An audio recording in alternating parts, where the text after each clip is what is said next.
তো গাইস আবারও চলে এসেছি আমার চ্যানেলে নতুন একটা মিনি ব্লগ ভিডিও নিয়ে।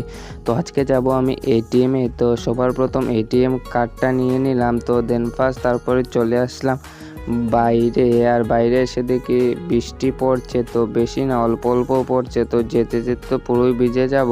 তো তারপরেও বৃষ্টির মধ্যে বের হয়ে গেলাম। তো তারপরে দৌড়ে দৌড়ে গিয়ে এই গাছের তলে আশ্রয় নিলাম। তো তারপরে রাস্তার মধ্যে দেখছি একটাও গাড়ি নেই।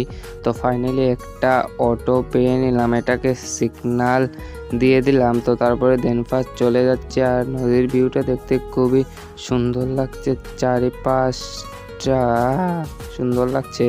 তো দেখতে দেখতে চলে আসলাম বাজারে, আর তারপরে চলে আসলাম এটিএমে। তো এখানে এসেছে আমার সাথে দাদাভাই, ও এখানে কার্ডটা ঢুকিয়ে দিল। তো তারপরে আমি এখানে বসে বসে দেখছি। তো ফাইনালি আমাদের কাজ করা কমপ্লিট। তো তারপরে এখন আমরা চলে যাচ্ছি বাড়ি।